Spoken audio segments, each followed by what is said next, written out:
నీ పొరుగునున్న మనిషికి గుక్కడి చన్నీళ్లు ఇవ్వలేని నువ్వు ఎక్కడో విశ్వంలోనికి వెళ్ళిపోయి నాది జ్ఞానం అని చెప్పుకొని చంద్రయానని మంగళయానని మంగళహారతులు పాడుతున్నవే ప్రపంచం అంతటికీ కూడా. ఇది జ్ఞానమా? ఏమండి, దేశంలో ఇస్రో శాస్త్రవేత్తలు సిగ్గుపడాలి. నిజంగా ఇండియాలోని పరిస్థితి చూడండి రా, ఒకసారి చూడండి. ఇండియాలోని పరిస్థితి చూడండి ఎలా ఉంది, ఎంత దారుణం. నిజంగా దారిద్రపు రేఖ దిగువను బ్రతుకుతున్న వాళ్ళండి వీళ్ళంతా. ఇదంతా ప్రపంచ దేశాల్లో, పేద దేశాల్లో, మన దేశంలో కూడా ఒక దేశం. ఆ దేశాల్లోని అన్నం లేదు, నీళ్లు లేక, బట్టలు లేక ఎంతమంది పేదవాళ్ళు కోట్లకు పైగా ఉన్నారండి ఈ దేశాల్లో, కోట్ల మంది. ఇవన్నీ నిజాలండి, యథార్థం అండి. మన దేశంలో మీ కళ్ళ ముందు కనబట్లేదా? వీళ్ళందరూ వీధుల్లో పడుకునే వాళ్ళు ఉన్నారండి.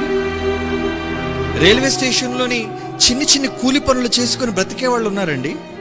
చివరికి చెత్తలు ఏరుకునే పరిస్థితికి మన దేశంలో ఉన్న వాళ్ళు కూడా దిగజారిపోయారంటే ఎందుకురా విశ్వంలోకి వెళుతున్నావు? అక్కడ నీటి జాడలు చూస్తారట. ఇస్రో శాస్త్రవేత్తలు ఏమన్నా చెప్పండి. భూమి మీద ఉన్న సాటి పొరుగువాడు నీ భారతీయుడు. ఏమండి, వాడిని ప్రేమించలేని నువ్వు ఏంటిరా ఈ సమాజాన్ని నువ్వు చేసే న్యాయం? దానికి ప్రజాధనాన్ని కోట్ల రూపాయలు కొల్లగొడుతున్నావే, ఇదేనా? అందుకే బైబిల్ అంది. ఏమంటుంది బైబిల్? నిన్ను వలే నీ పొరుగు వారిని ప్రేమించు, కంటికి కనిపించే నీ సహోదరుని ప్రేమించు. బైబిల్ చెప్పిందండి. నిజంగా నీకు ప్రేమే ఉంటే ముందు నీ పొరుగు వాడిని ప్రేమించు. వాడికి అంత అన్నం పెట్టు, వాడికి మంచి నీళ్ళు ఇవ్వు, వాడికి బట్టలు లేకపోతే బట్టలు ఇవ్వు. అదండి ప్రేమ, లవ్. అంతేగాని విశ్వంలోకి దూసుకు వెళ్ళడం కాదు అభివృద్ధి అంటే. అభివృద్ధి అంటే ఏదో గొప్ప అనుకుంటుంది ఈరోజు సమాజం. ఏంటి అభివృద్ధి? విశ్వంలోకి వెళ్ళిపోవడం అభివృద్ధా? చెప్పండి. రాకెట్లు కనిపెట్టడం అభివృద్ధా? బాంబులు కనిపెట్టడం అభివృద్ధా? దేశాలకు యుద్ధానికి సిద్ధపడడం అభివృద్ధా? స్వచ్ఛ భారత్ అని ఎక్కడ, ఈ దేశంలో ఎక్కడ స్వచ్ఛత ఉందో మీరు చెప్పండి. ఇంటింటికి మరుగుదొడ్డి అన్నాడు. మేము మొన్న వెళ్ళిన ఆదోని ప్రాంతంలో ఉరుకుందనే ప్రాంతం ఉందండి. ఆ ఉరుకుంద ప్రాంతంలో ఒక బాత్రూమ్ లేదండి.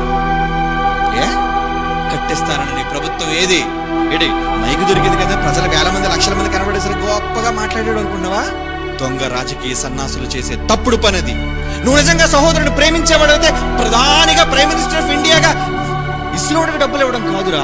ముందు లేని వాళ్ళు లేమిని చూడు, లేని వాడికి అన్నం పెట్టు, వాడు ముందు సహజంగా వాడు బ్రతికే పరిస్థితి కల్పించు. అది భారతదేశ పురోగాభివృద్ధి అంటే. అమెరికాడు వెళ్ళాడు కాబట్టి నేను వెళతాను. అమెరికాడు అసద్దుని తింటాడు, నువ్వు తింటావా? చెప్పు. అమెరికాడు గొడ్డలిప్పుగా తిరుగుతున్నాడు, ఈరోజు మనం అదే చేస్తున్నాం. మనం గొడ్డలిప్పు తిరుగుతున్నాం. ఏమంటే ఒకప్పుడు చక్కగా ఉండేవండి జీన్ ప్యాంట్లు, ఒకప్పుడు మాసిపోతే ఇది అంతా కలర్ ఫేడ్ అయిపోయిందని పారేసాను. ఇప్పుడు అలా కాదు. ఫేడ్ జీన్స్ ఏమైనా ఉన్నాయి బాబు, రంగు గెలిచిపోయిన బట్టలు ఏమైనా ఇచ్చాయి. ఆ ముడుకుల దగ్గర చిరిగిపోయినవి, జోబుల దగ్గర చిరిగిపోయినవి, ఏమంటే పీలికలు, గొడ్డ పీలికల్లాగా. ఏంటండి ఈ వ్యవస్థ ఇలా మారిపోయింది? క్రమాన్ని తప్పి అక్రమంలోనికి వెళ్ళిపోతుంది ఈ సమాజం. ఎవడండి బుద్ధి చెప్తాడు? బైబిల్ తెలిసినవాడు చెప్పాలి. జ్ఞానం తెలిసినవాడు వాడే కనుక